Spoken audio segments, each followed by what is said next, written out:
Hi, Cobblestone Crocs. Miss Spallino here with this week's edition of Grammar. This week, we're going to take a look at the progressive verb tense. So, our objective this week is we will write complete sentences using the present, past, and future progressive verb tense. Let's take a look in the present. When we use the present progressive, our part of speech we're focusing on is verbs.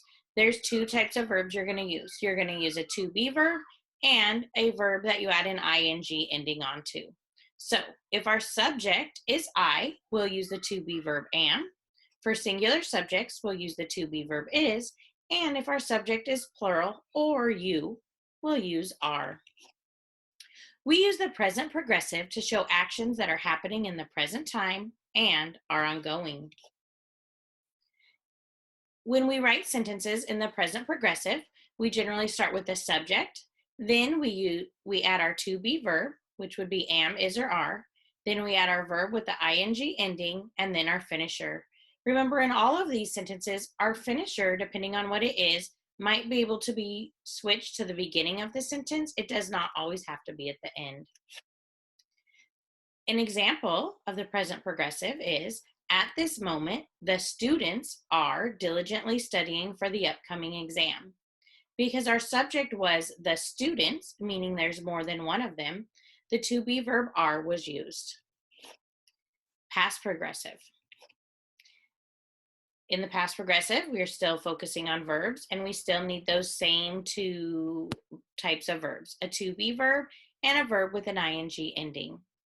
If our subject is singular or I, we're going to use the to be verb was. And when your subject is plural or you will use were.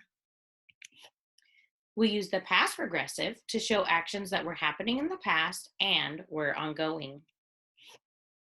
Our formula is very similar to the present. Subject plus our to be verb.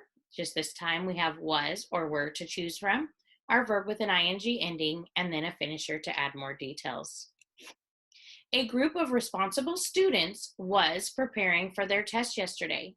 Some of you might go, why did you use was when the word students appeared in the subject right before?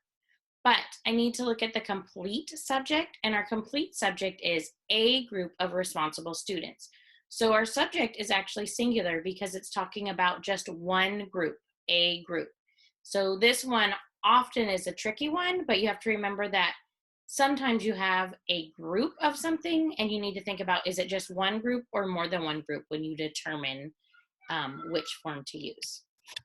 Future progressive, to be verb plus your verb with ing ending, but this time your to be verb will always be the word pair will be to imply it's in the future. And then you still need to add ing to your other verb. We use the future progressive to show actions that will be happening in the future and will be ongoing. Same formula, subject plus our to be verb, but this time we know it's going to be will be. Then our verb with the ing ending and our finisher.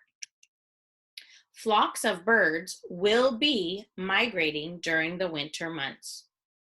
I hope this helped you. And as you do your activities this week, please review back to the preview chart that is in your slides or rewatch the video. Have a great day.